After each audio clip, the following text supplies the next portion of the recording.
The Galactic Council thought it was over. It had just begun. The gavel came down before I could breathe. Not a dramatic slam. Not the kind of sound you expect when 900 million lives are being decided. It was a soft, dry click. The sound of something ending quietly, like a candle going out in an empty room. The kind of sound that makes it worse.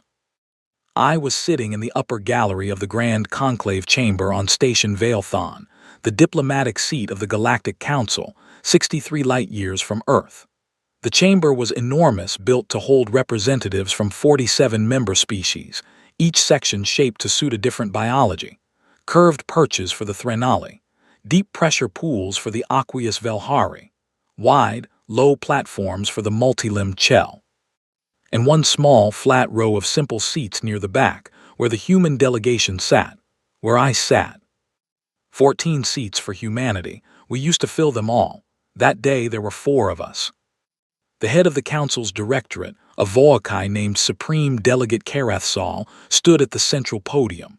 The Voakai are tall, gray-skinned, with flat eyes that reflect light like still water. Karathsal had those eyes. They never blinked, not once during the entire reading of the decree. He read it slowly. Every word was translated in real time through the chamber's audio system, soft voices whispering in 47 languages at once. In English, the voice was calm and clear.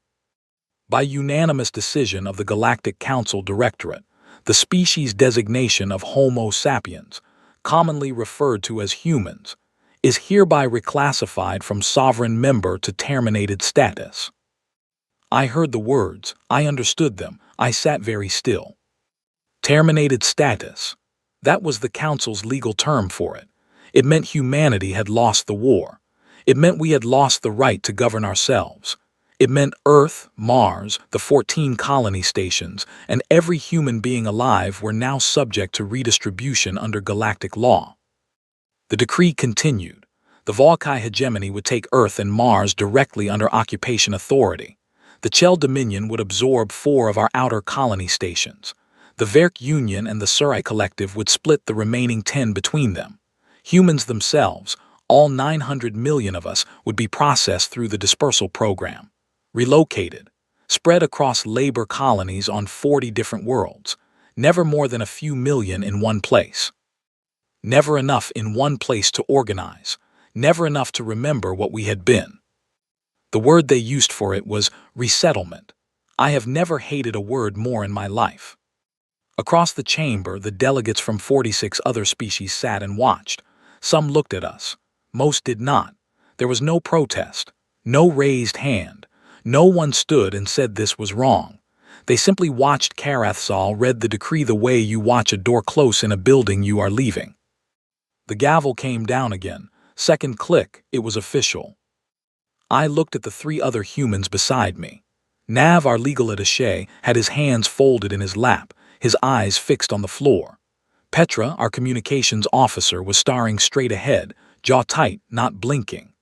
Old Colonel Harvey, 71 years old and the closest thing to a military representative we had left, sat with his arms crossed, breathing slowly through his nose. None of us spoke. What would we have said? I looked around the chamber one more time.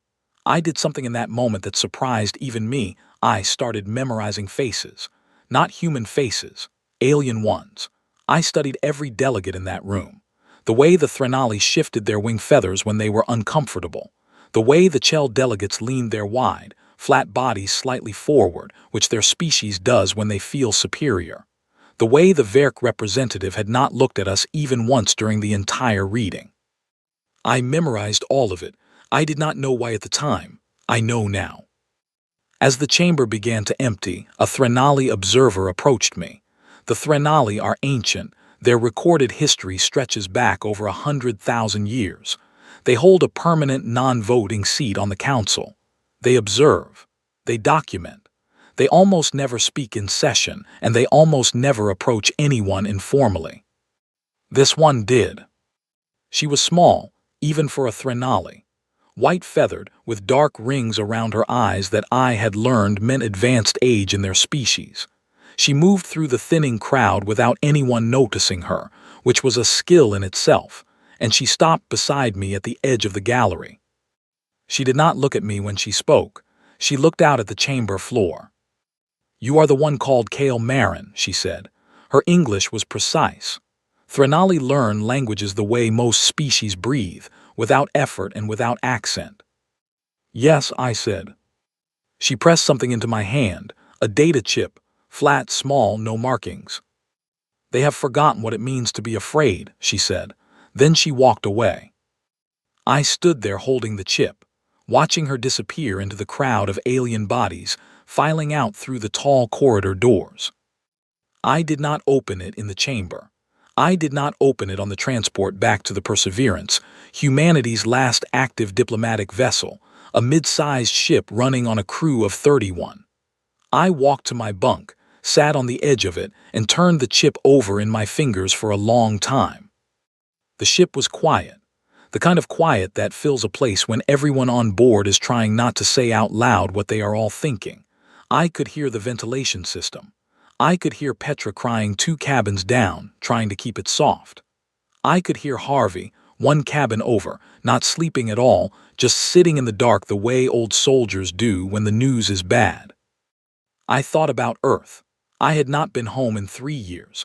I thought about my sister Claire, who lived in a coastal town in Cornwall and had 2 children and a husband named Oliver. I thought about whether the dispersal program would keep families together. The decree had not mentioned families. It had not mentioned anything human at all, really. It had spoken of populations and labor capacity and resource distribution. Clinical words, words that turn people into numbers. I thought about the Threnali observer. I thought about what she had said. They have forgotten what it means to be afraid.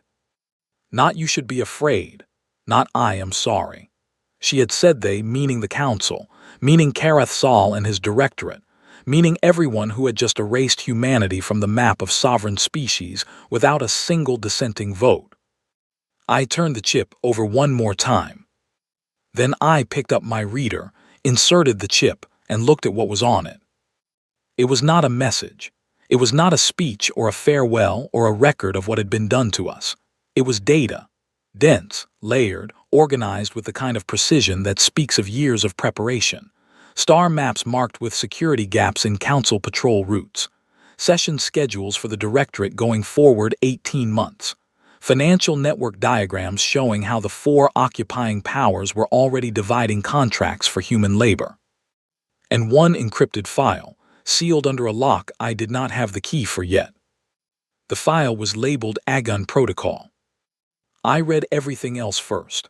I read until the light in my cabin had not changed. There is no day cycle on a ship in deep space, but my internal clock told me it had been 6 hours. My eyes burned. I set the reader down. I did not feel despair. I had felt it in the chamber for a few minutes when the gavel came down, but that had passed. What replaced it was quieter and, I think, more dangerous.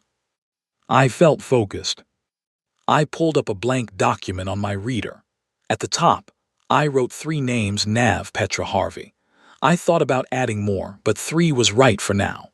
3 people on a ship of 31 who I trusted completely, and who were, by any measure, exactly the kind of people you would want beside you when you were about to do something that had never been done before. I wrote 1 line underneath the names. They made a mistake today. They scattered us. They should have kept us together. I saved the document. I put the reader down, and for the first time in 3 years, I slept deeply and without dreams. The Galactic Council had just ended humanity. They had no idea what they had started. The first morning on Durath Roman 4, the dust got into everything. It was not like Earth dust. Earth dust is light, brown, or gray, the kind that settles on shelves and windows and wipes off with a cloth. Durath Roman 4 dust was dense and dark red, and it had a fine electrical charge that made it cling to skin, to teeth, to the inside of your nose.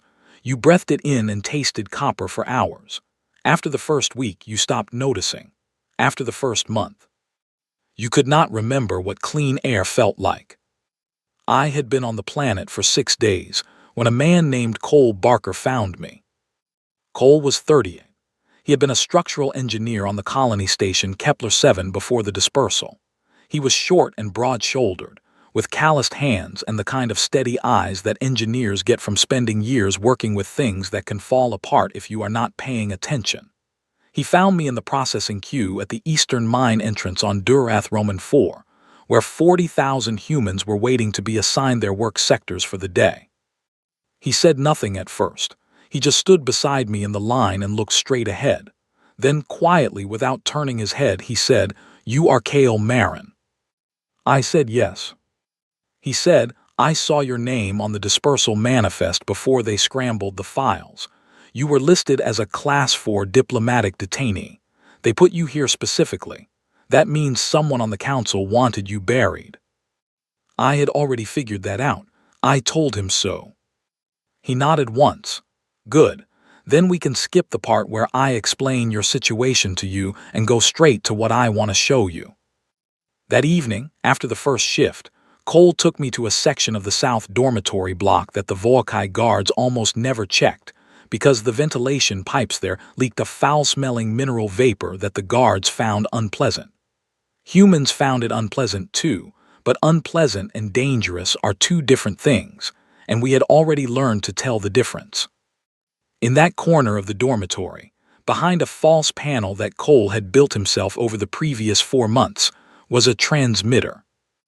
It was small, pieced together from components that had come in separately through the supply deliveries: a resistor from a broken mining tool, a signal relay from a decommissioned worker drone, copper wire pulled from a cracked wall conduit. It should not have worked. It worked. "How far does it reach?" I asked. "Colony range," Cole said. "About 40 light seconds.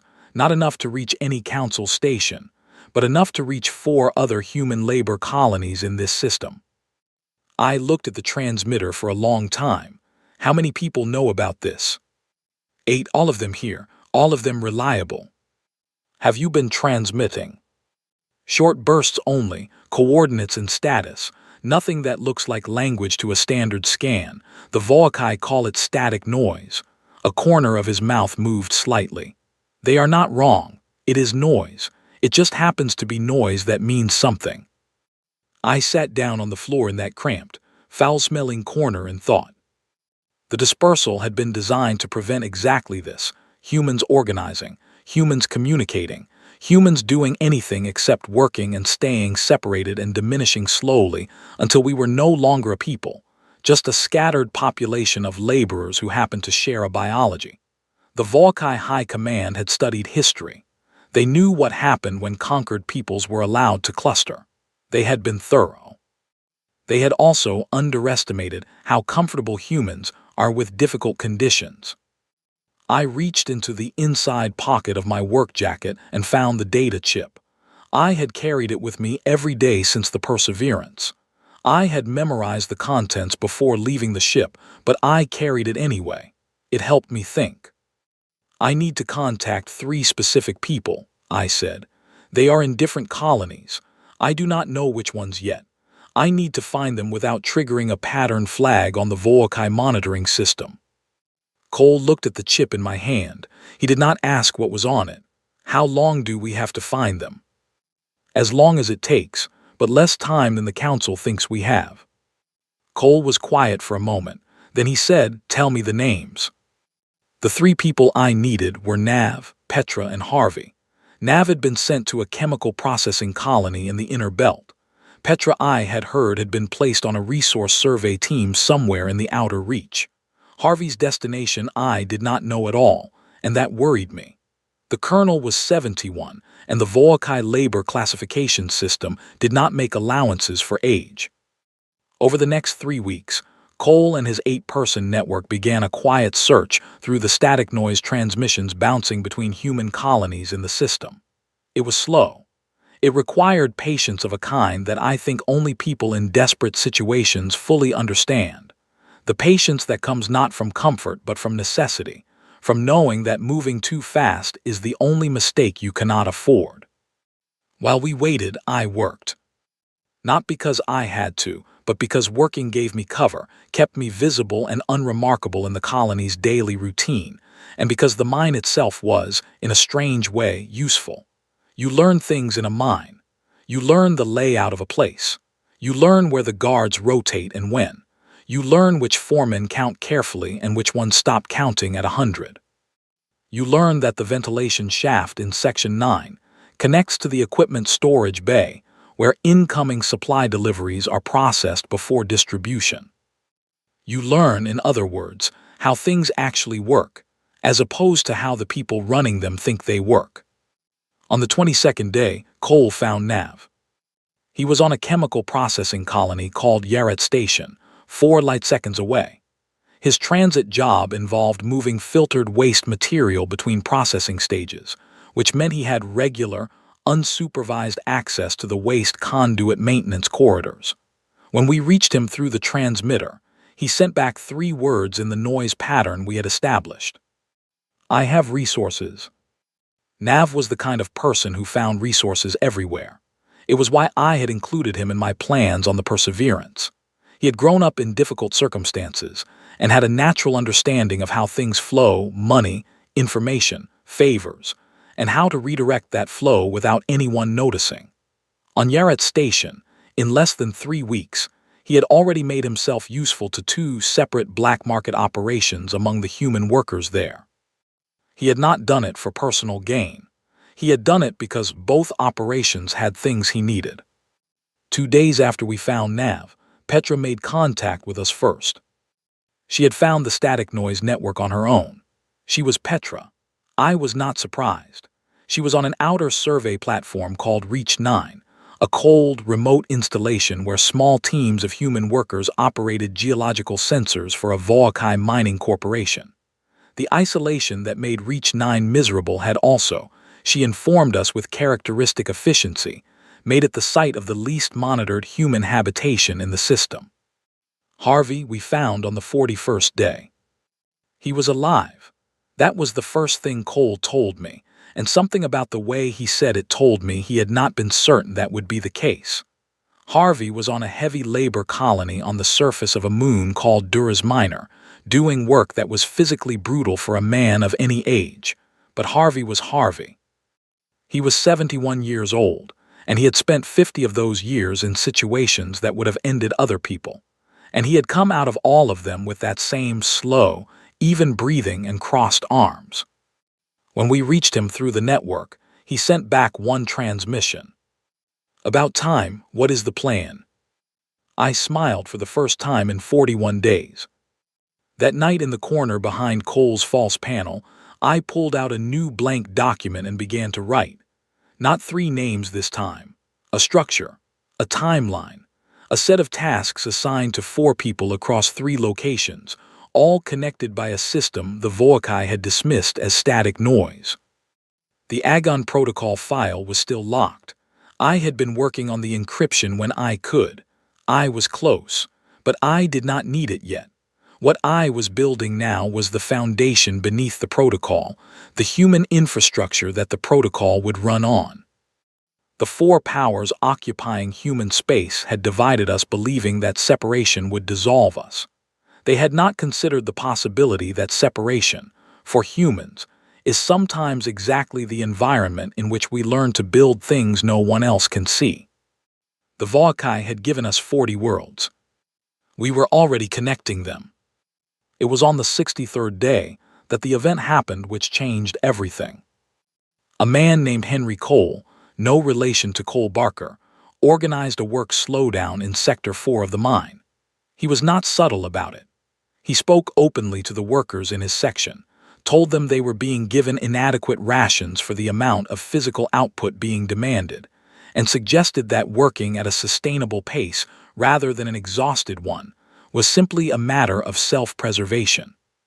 47 workers in Sector 4 spent the morning shift working at roughly 60% of their usual output. The Volkai response was immediate and severe. A guard named in their language, something that translated approximately to Third Enforcement Officer of the Durath Primary Installation, brought Henry Cole to the central processing yard in front of the entire colony population at midday and made an example of him. I will not describe what they did. I will say only that it was intended to produce fear, and that for perhaps 10 minutes, standing in that yard with 40,000 people around me, it did exactly that. And then something shifted. I felt it before I could explain it, a change in the quality of the silence in that yard. I looked around at faces, at postures, at the way people were standing. The fear was still there, but underneath it something else had arrived, something older and harder. I have thought about that moment many times since. I think what happened is this: grief and anger in humans are not sequential emotions. They do not come one after the other. They arrive together compressed, and when something forces them to the surface all at once, the result is not despair. The result is a quiet, cold, total commitment. 40,000 people walked back to their stations that afternoon. They worked the rest of the shift without incident. They were perfectly, absolutely cooperative.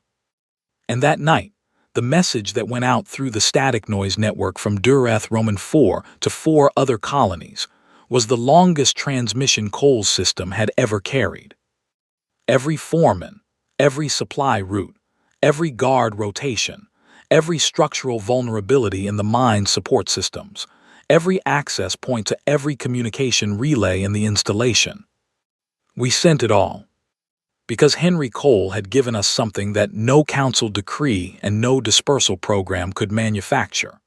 The moment when 40,000 people stopped hopping someone would save them and decided, quietly and completely, that they were going to handle it themselves. And on the 68th day, I cracked the encryption on the Agon Protocol file. I read it in the dark, in the foul-smelling corner, while Cole watched the corridor. It was not what I had expected. It was not a military plan. It was not a weapons schematic or a rescue operation or anything that required ships or soldiers or any of the things humanity no longer had. It was a political map. A map of every fracture line inside the Galactic Council, every old grudge between species, every disputed territory, every secret the 4 occupying powers were keeping from each other. Every senator on the council who had voted for the termination decree not out of agreement, but out of fear of the Volkai hegemony and its fleet.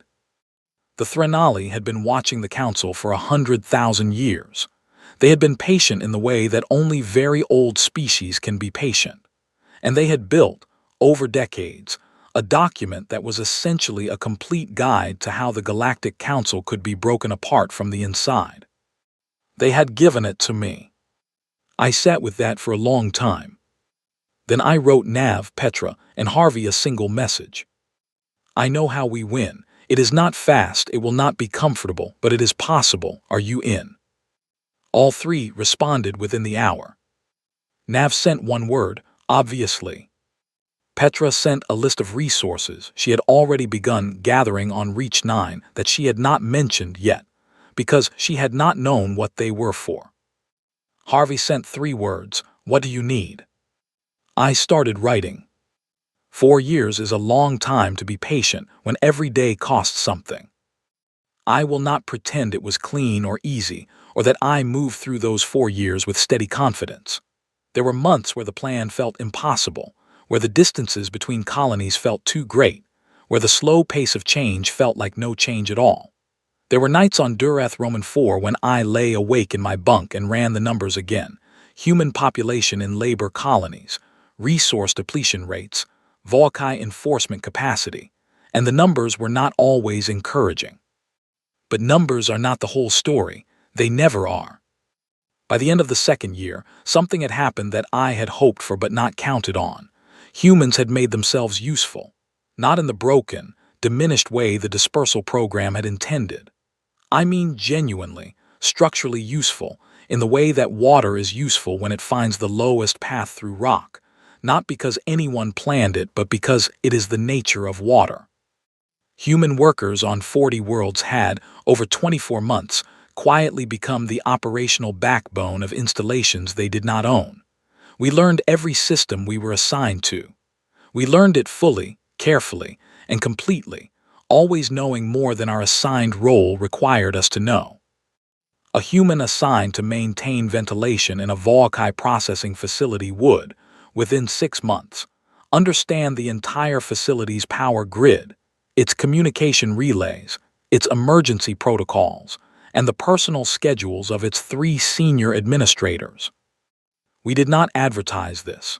We simply did it because we are, at the core, a species that cannot encounter a system without wanting to understand it entirely. This made us very useful, and things that are very useful are, paradoxically, very difficult to discard. My own position had changed significantly by the middle of the 3rd year. Through a combination of demonstrated competence, careful relationship building with the colony's mid-level Volkai administrators, and Nav's quiet financial maneuvering, which I will not detail here except to say, it involved 3 separate black market channels and a convincing accounting irregularity that made the colony's efficiency numbers look better than they were. I had been promoted to Colony Administrator, Class 2. It was not a grand title. It meant I managed the daily work assignments for the human population of Durath Roman 4, coordinated supply requests, and reported productivity figures to the Volkai district office. It gave me a private office, a communication terminal, and most importantly, a small but real degree of freedom of movement. Freedom of movement, even a small amount, is extraordinary when you have not had it at all. I used the terminal carefully. The Volkai monitored all communication from human administrators, but they monitored it the way they monitored everything, by algorithm, scanning for flagged words and patterns. They were good at flagging obvious things. They were less good at recognizing when a series of completely ordinary administrative messages, sent over a period of weeks to different recipients across the system, assembled into a coherent set of instructions when read in the right sequence. Nav had designed the encoding system. It was elegant in a way that made me appreciate him deeply every time I used it. By the start of the 4th year, I had made contact with 34 human-occupied installations across 4 star systems. Not every contact was reliable. Not every network node was secure. But the structure held, and it grew, and by mid-year we had something that the Volkai had specifically and deliberately tried to prevent humans from ever having again. We had a coordinated population. Not an army, not a movement with flags and speeches. Just 40 different groups of people on 40 different worlds, all quietly aware of each other, all holding small pieces of a larger plan, all doing their ordinary jobs while understanding that their ordinary jobs were, collectively, something else entirely. During this same period, the Agon Protocol began to pay its first dividends. The Threnali's map of the Council's fracture lines was accurate. It was accurate in the way that only very old, very careful observation can produce, the kind of accuracy that does not come from guessing, but from watching the same patterns repeat across centuries. The key fracture was between the Volkai hegemony and the Chell Dominion. They had voted together to impose the termination decree on humanity. They had divided our space cooperatively, but they had a history that stretched back 800 years. A history of competing territorial claims in the mid-galactic band, 2 wars in the last 3 centuries, and a peace treaty that both sides had observed while quietly preparing to violate. The Threnali's file contained the specifics, border sensor logs that the Chell had falsified, a Volkai military buildup near the contested Dersh corridor that had been classified above council oversight level, a trade agreement signed in secret between the Verk Union and the Chell Dominion that explicitly excluded Volkai commercial interests. None of this information needed to be fabricated. It was all real. It simply needed to reach the right people in the right sequence. Shaped carefully so that each piece arrived looking like it had been discovered independently. Nav handled the Verk-Chell trade agreement. He had contacts by then in 3 different species black market networks, and routing a document through those channels was well within his abilities. Petra handled the Volkai border build-up data. From Reach 9, she had spent 2 years building relationships with independent survey pilots, a scattered, self-employed, politically unaligned group who moved between systems regularly and were, by professional habit, uninterested in being tracked. They were ideal couriers. Harvey, Honduras Minor, handled something different and harder. He reached out to the soldiers. Not Volkai's soldiers, the veterans of humanity's 12-year war. Men and women in their 30s and 40s and 50s now, scattered across the labor colonies, carrying the specific grief of people who had fought and lost. Harvey did not organize them. He simply found them and spoke to them, individually, one at a time, in the way that only a 75-year-old colonel who has shared that grief personally can. He told them the same thing each time. Not yet, but hold on. And they did. The most delicate piece of the Agon Protocol involved the Council itself. Specifically, 3 senators representing minor species, the Morin Collective, the Talith Union, and a small aquatic civilization called the Velvan, who had voted for the termination decree not because they wanted to, but because the political cost of dissent had been too high at the time. I found them through the Council's open session records, reading between the formal language for the signs that the Threnali's document had taught me to look for. A vote that comes a half-second later than the others. A formal statement of support that uses slightly different phrasing from the agreed consensus language. Small things. But I was, by that point, very good at reading small things. I reached out to the Morin senator first, through a channel so indirect it took 3 months to establish. Her name was something in her language that humans translated as Counselor Veth. She was elderly by her species standards, and she had been on the council for 40 years, and she was deeply tired of the direction it had taken. Our first exchange was careful, formal. I made no requests. I simply shared information, accurate, sourced, documented information about the state of the human labor colonies, the mortality figures, the demographic projections that showed the dispersal program was proceeding faster than the Council's public estimates suggested, meaning the human population in colonies was decreasing at a rate that, in 40 years, would see humanity reduced to a small fraction of its current number. Counselor Veth read the figures. She did not respond for 11 days. Then she sent one line. "What do you need from me?" We were, by that point, exactly where I had wanted to be. The Council's next emergency session was scheduled in 8 months. The trigger for that session was a dispute between the Volkai and Chell over border sensor data. A dispute that had emerged, as if spontaneously, from information that Nav had routed through 3 separate channels over the previous 4 months. I had 8 months to position everything. I had 8 months to make sure that when I walked into that chamber again, I was not walking in as a defeated human diplomat with nothing left to lose.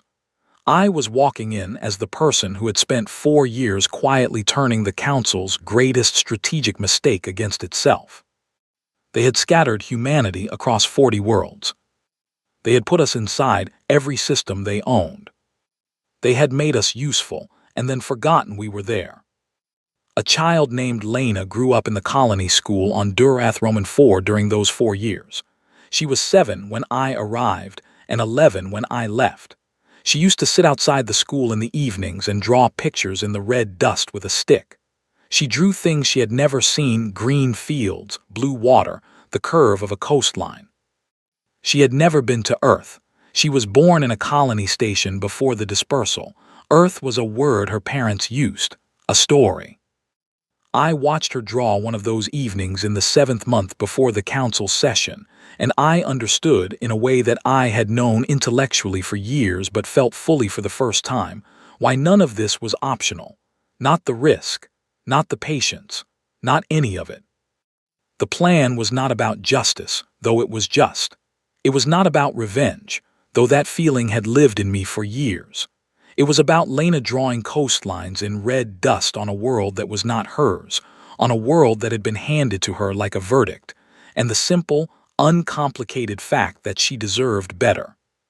That was the month I received confirmation of my appointment as a non-voting human observer for the upcoming Council emergency session.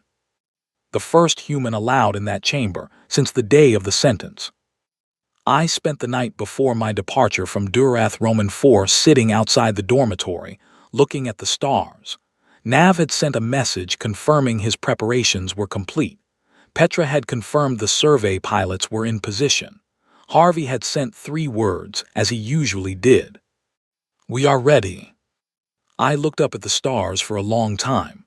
Then I picked up my bag, with the data chip still in the inner pocket, and walked to the transport. I had memorized those faces in the chamber 4 years ago. I had memorized every expression, every posture, every small sign of what each delegate felt and feared. It was time to use what I had learned. The chamber had not changed. The curved perches for the Threnali, the pressure pools for the Velhari, the wide platforms for the Chell, and my one small, flat seat at the back of the gallery, non-voting observer, human delegation, single representative. 14 seats, 1 filled. I sat in the center of them on purpose. I arrived early, which surprised the session coordinator, a small gray-skinned clerk who checked my credentials 3 times as if expecting to find an error. There was none. Counselor Veth of the Morin Collective had submitted the observer request through legitimate channels 6 months prior, and the directorate had approved it without examining it closely. Why would they examine it closely? It was one human, a formality. I sat and watched the chamber fill. The Volkai delegation arrived last, as they always did, a dominance posture their species has practiced for centuries. Karath Zal was still the supreme delegate. Same flat, reflective eyes. Same unhurried movement. He took his place at the central podium and scanned the room with the expression of a species that has never, in recent memory, been surprised by anything. He did not look at me. The session was called to order. The official agenda was the border dispute between the Volkai hegemony and the Chell dominion. Specifically, allegations that Volkai sensor arrays in the Dersh corridor had been repositioned in violation of the post-war territorial agreements. Karath Zal opened by dismissing the allegations as procedural noise and calling for a standing committee review, which would delay any action by 6 to 8 months and almost certainly bury the matter entirely.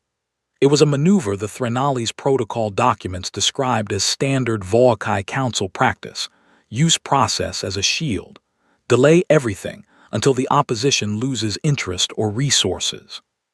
The Chell delegate, a wide, pale-bodied administrator named Coordinator Thraxis, rose immediately to object. The objection was sharp. Thraxis had documentation, sensor logs, dated and sourced. The logs showed exactly what Nav had ensured they would show. Volkai array positions inconsistent with treaty boundaries, captured in a survey data package that appeared to have been discovered independently by a Chell monitoring station. The Volkai legal team produced counter-documentation within 4 minutes. They had been expecting this. What they had not been expecting was what Thraxis produced in response to the counter-documentation. A second set of logs from a different date, from a different independent source, consistent with the first set. The second set had come from Petra's survey pilots. The chamber's noise level rose. Not shouting. The translation system makes true shouting impossible, flattening it into a steady murmur, but a sustained agitated hum that 47 species worth of delegates produced when simultaneously surprised and alarmed. Karath Zal called for order. He got it. He was good at that. Then the Morin Counselor Veth stood. Beside her, the Talith and Velvan representatives stood at the same moment, all 3, simultaneously. It takes preparation to stand at exactly the same moment. They had prepared. Counselor Veth addressed the chamber. She did not address the border dispute. She moved, under emergency procedural rules, to enter a supplementary matter of humanitarian oversight into the session record. The rules allowed this. They were old rules, written in the Council's founding charter and almost never used, which is why the Directorate's legal team required 45 seconds to locate the relevant provision and confirm that it was, in fact, valid. Those 45 seconds were the longest 45 seconds of my life. Then Veth's motion was confirmed as procedurally valid, and she began to speak. She presented the mortality figures from the human labor colonies. She presented them simply, without commentary, reading the numbers in the measured, precise way of her species, which has a tradition of letting facts make their own arguments. Births, deaths, population decline rates, projected figures at 10 years, 20 years, 40 years. The chamber was very quiet. She then yielded the floor to me. I had not been announced as a speaker. I was a non-voting observer. Non-voting observers do not have speaking rights in session. The directorate's legal team began to raise this point, and then Councillor Veth produced, from her documentation package, a second motion, co-signed by herself, the Tailith, and the Velvin, granting the human observer provisional speaking status for this session under emergency humanitarian procedures. It was also a valid motion. Harvey, who had spent 3 months reviewing the Council's founding charter through a contraband document feed that Nav had arranged, had found the provision. The legal team confirmed it, provisionally valid. Kareth Saul looked at me for the first time since I had entered the chamber. I stood up. I did not bring notes. I had read everything on that chip so many times over 4 years that the information lived in me now, the way a language does when you have spoken it long enough. I began with the history, not humanity's history, the Council's. I began with the vote on the termination decree 4 years prior, and I named every delegate who had voted for it. Then I named every delegate who had voted for it under documented pressure from the Volkai hegemony. Because the Threnali's files contained the meeting records, the communications, the specific instances in which Volkai diplomatic representatives had made clear to smaller species what the cost of a dissenting vote would be. I did not say the word coercion. I did not need to. The chamber said it for me in 47 murmured translations. Then I presented the Agon Protocol's core findings. Not all of them. I had selected carefully. I presented the Volkai military buildup in the Dersh corridor, with the classified documentation that should never have been classified above Council oversight level. I presented the secret trade agreement between the Verk Union and the Chel Dominion. I presented the suppressed Volkai bioship vulnerability data that the hegemony's own scientists had buried to prevent internal panic. I presented each piece the same way Veth had presented the mortality figures, simply, without commentary, one fact at a time. The chamber noise rose and did not come back down. I looked at Kareth Saul while I spoke. I had promised myself I would do that. I would look at him directly, the way he had looked at the decree 4 years ago, reading it without blinking while humanity sat in the back row and held very still. I wanted him to know that I had memorized his face that day, and that I had spent 4 years learning what to do with what I remembered. He did not flinch. He was Volkai. They do not flinch. But his flat, reflective eyes moved, for the first time, with something that I recognized. He was calculating, not with the calm of certainty, but with the sharp, rapid internal movement of someone who has suddenly discovered that the ground is not where they thought it was. That was enough for me. That was what the Threnali observer had described in her 8 words. They had forgotten what it means to be afraid. They were remembering now. When I finished, I sat down. Councillor Veth immediately filed the motion of no confidence in the current directorate, the first such motion in 400 years. The Tailith co-signed. The Velvin co-signed. Then 3 more signatures came from delegates I had not expected, species I had not directly contacted. They had simply been in the room, listening, and they had made their own decisions. Kareth Saul ordered my detention. He said it in the controlled, authoritative tone that had closed the termination decree 4 years ago. The Threnali observer, the same one who had pressed the chip into my hand in this very building, stood from her non-voting seat and spoke for the first time in a council session that I was aware of. She stated, in her precise English that the translator rendered across 47 channels, that detaining a provisional speaker during an active motion would constitute a procedural violation with consequences under the founding charter. Another delegate stood, then another, then 3 more, not all in agreement with me, some standing to protest, some standing to support. The chamber was no longer a room of 47 aligned species performing a foregone conclusion. It was 47 species responding, genuinely and separately, to something real. The security officers at the chamber doors looked at Karath Sal. They looked at the chamber. They looked at each other. They did not move. The motion passed. 28 votes to 19. The directorate was suspended pending a formal review. Karath Sal's authority to issue binding orders was frozen under the Charter's procedural suspension clause. It was not a defeat of the Volcae hegemony. It was not the restoration of human sovereignty. It was not the end of anything we had suffered. But it was the first thing we had won in 4 years. And then the news came through NAV's network, relayed from a hegemony military frequency that Petra's survey pilots had been quietly monitoring for 6 months. The Volcae fleet was moving.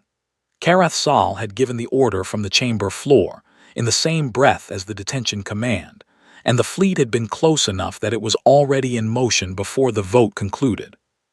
They were coming to the council station, not to negotiate, to restore order in the Volcae definition of the phrase. The chamber fell silent in a different way this time, a functional silence, people understanding all at once what was about to happen. I looked at the ceiling of the Grand Conclave chamber. I breathed once, slowly. Then I reached into my jacket pocket, took out a small communication unit that Cole Barker had built for me before I left Durath Roman 4, and sent a single encoded signal. One word. Now, I want to tell you what happened clearly, because I think clarity matters more than drama when the thing you are describing is real. The Volcae fleet, 42 warships, moved toward Council Station Vale-Thon with the full weight of the hegemony's military authority behind it. The fleet carried enough firepower to suppress any conventional resistance the station could offer. The Volcae knew this. That was the point. What they had not accounted for was the signal I sent. Now traveled from my communication unit through a relay network that Nav, Petra, Harvey, and I had spent 4 years quietly building inside every major Volcae supply and support installation in range. It arrived at 38 different human-operated facilities within minutes. It did not ask anyone to pick up a weapon. It asked them to do something much simpler. To stop. At 400 station time, every major Volcae starship fueling depot in the region went into maintenance lockdown. The humans operating the depot systems, who had, over 4 years, become the people who actually understood how those systems worked, initiated emergency safety protocols that were, technically, perfectly legitimate procedures. Overheating readings in storage cells. Pressure irregularities in transfer conduits. Routine safety checks that, according to protocol, required the facilities to suspend all external transfer operations until cleared. The Volcae fleet had left port fast, operating on an emergency mobilization order. They had left fast enough that their fuel reserves were calculated for a direct transit to the station and back, with combat margin, not for an extended hold while depots were offline. 31 of the 42 ships had to reduce speed and reroute to secondary fueling points. Those points were operated by a mix of species, but the technical maintenance staff at 2 of them, the ones the fleet needed most urgently, were human. Those staff initiated their own safety protocols within 40 minutes of my signal. The fleet was not stopped, but it was slowed. It was slowed by 4 hours and 20 minutes. That was enough. During those 4 hours, the council station was not idle. Councillor Veth, the Talith delegate, and the Velvan representative convened an emergency session of the 7 non-Volcae permanent council members who were present on the station. I was not in that session. I do not have the formal account of what was said. What I know is what happened as a result. The Verk Union sent a formal communiqué to the Volcae hegemony. It was not a declaration of opposition. It was a question, politely worded, precisely targeted. It asked for clarification of the hegemony's military intentions toward the council station. in light of the Charter's provisions against military coercion of council proceedings. The Chell Dominion sent its own communiqué, less polite, more direct. The Chell had, by that morning, received the full documentation of the secret Verk-Chell trade agreement that I had been careful not to reveal in the chamber session. I had delivered it separately to the Chell delegate 2 hours before the session began. The Chell were not happy about it. But they were significantly less happy about the Volkai fleet moving toward a station where, if hostilities began, Chell commercial interests represented a multi-trillion credit exposure. The Verk Union and Chell Dominion had spent 8 centuries as quiet enemies. On that day, they sent communiques to the Volkai hegemony within 11 minutes of each other, asking the same question about military intentions. The hegemony's fleet command, operating on an emergency order from a directorate that had just been suspended pending review, slowed further. Then Petra released the bioship vulnerability data.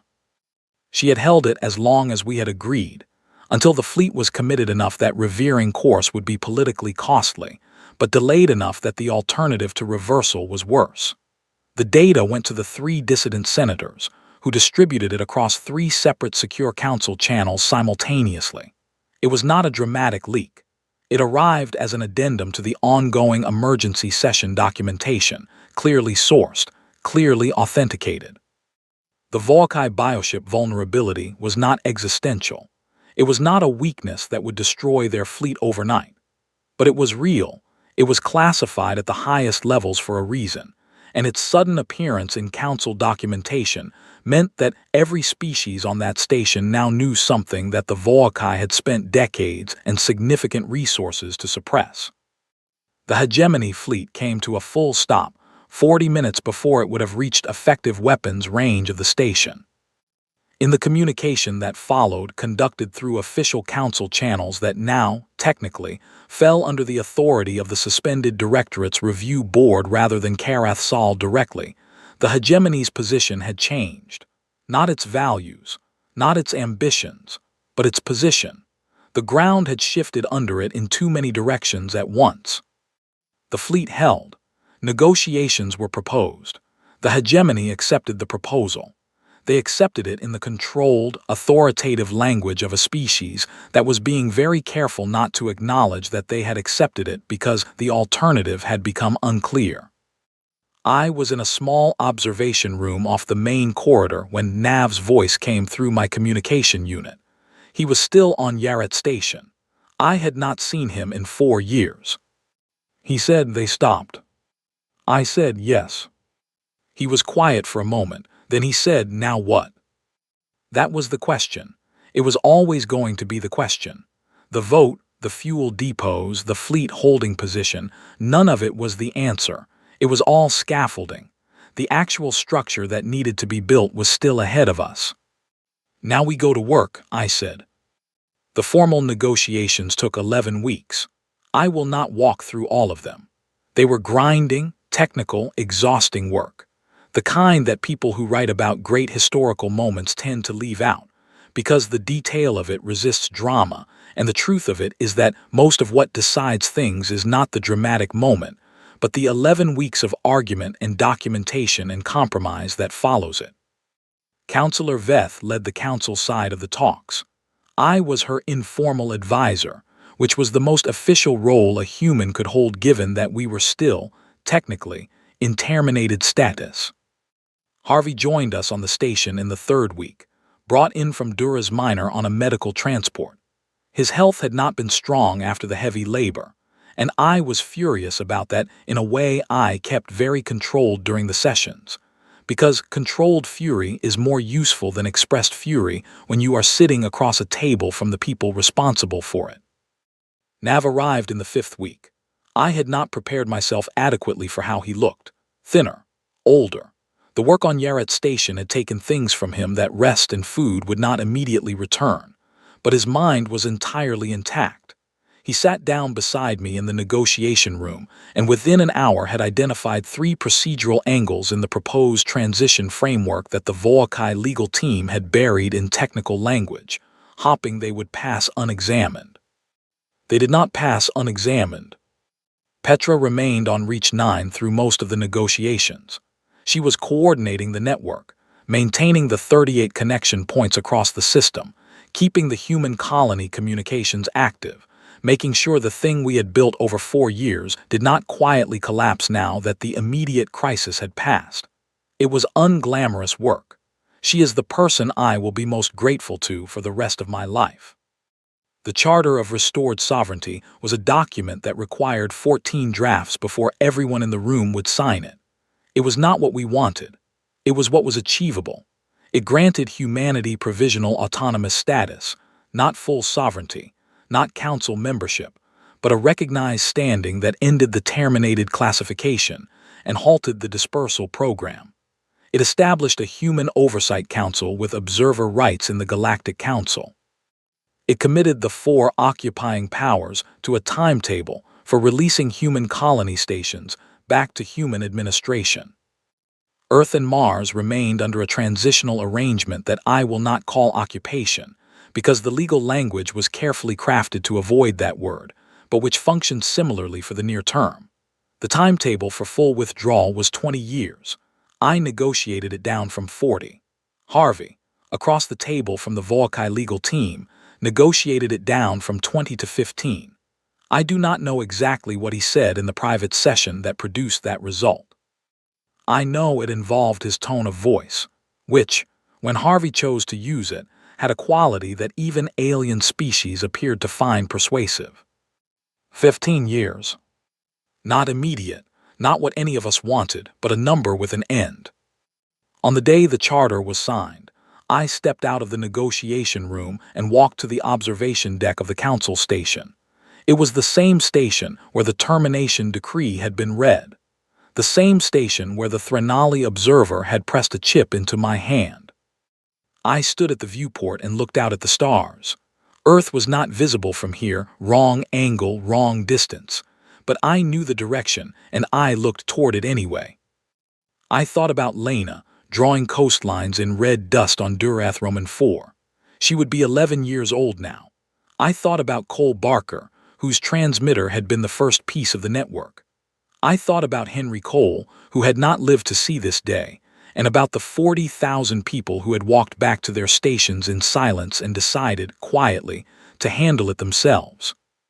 I thought about Claire, my sister, in Cornwall, and her husband Oliver, and her 2 children, whose names I had not heard in 4 years, and who I hoped were still drawing coastlines of their own, in their minds if nowhere else. The Threnali observer appeared beside me, the same one. White feathers, dark rings around her eyes, that same quality of moving through a room without being seen until she chose to be. It worked, I said. I did not mean it as a question. I meant it as something I was still processing. It worked, she agreed. We stood in silence for a moment. Why us? I said. It was the question I had been carrying for 4 years, ever since she had pressed the chip into my hand and walked away. The Agon Protocol, the Council maps, the fracture lines, all of it. You built that over decades. You could have used it yourself. You could have given it to any species. Why humans? Why now? She was quiet for long enough that I thought she might not answer. Then she said, because we needed a species that would not simply replace the directorate with themselves. Power given to an undamaged species tends to produce another version of the structure it replaced. She paused. You had been broken enough to understand what the structure costs, but not broken enough to stop. That combination is rarer than you might imagine. I looked out at the stars. We are not fixed, I said. Humanity is not fixed. 15 years is a long time and the timetable may slip, and there are 900 million people who have been living in labor colonies for 4 years who are going to come home changed and difficult and angry, and rebuilding is going to be harder than anything we have done so far. Yes, she said. And I am one person. We did not do this because I was exceptional. We did this because 40,000 people in a mining yard decided they were not going to accept being erased, and because 4 people with a transmitter made of salvaged parts started talking across a system, and because there were 3 alien senators who were tired of being afraid to vote their conscience, and because she held up one slender hand, a Threnali gesture I had learned meant something close to "I know." "I know," she said, "that is precisely the point." I turned back to the viewport. Behind us, through the station's corridor, I could hear the sound of the other human representatives who had traveled to the station for the signing 30 people, the largest group of humans in that building since the termination decree. They were talking, not quietly. They were filling the corridor with the ordinary, carrying, overlapping noise of people who have been told to be small for a long time and have just been given permission, in writing, to take up space again. It was the best sound I had heard in 4 years. I held the data chip one last time. I had been carrying it for so long that I had stopped noticing the weight of it, the way you stop noticing the weight of something you carry every day. Now I noticed it again. Small, flat, no markings. I turned it over in my fingers one last time. Then I put it in my pocket and turned away from the viewport. There was work to do. There was always going to be work to do. The charter was signed, but the real structure, the human infrastructure across 40 worlds, the communication networks, the relationships with dissident senators, the careful understanding of how the council actually functioned, all of that had to be maintained and expanded and used for the next 15 years to make sure the timetable held. Cole Barker was already on his way to the station. He had been appointed, through the new Human Oversight Council, as head of Intercolony Infrastructure Coordination, a title we had invented the previous week because no existing title captured what he actually needed to do. Nav would run the network's financial architecture, because Nav understood money flows the way other people understood gravity, as a natural force that could be redirected but not denied. Petra would remain in communications. Harvey, whether he liked it or not, would rest for at least 2 months before I let him do anything else. And I would go back to being a diplomat, a real one this time, with actual standing and a chair that was not in the back row. I walked back into the corridor. Someone handed me a cup of something hot. I did not know what it was, some alien blend from the station cafeteria. I drank it anyway. Nav was leaning against the corridor wall, talking to a Velvan delegate in what appeared to be a lively and productive conversation about interspecies financial protocols. He caught my eye across the corridor and nodded once. I nodded back. The Galactic Council had convened 4 years and 11 weeks ago and ended humanity with a soft, dry click. They had gotten a great many things wrong, the most important of which was this: they had looked at us and seen something that could be concluded, a species with a limited capacity for continuance, a civilization that could be terminated like a sentence. What we are, in fact, is a species that takes conclusions as starting points. They thought it was over. It had just begun.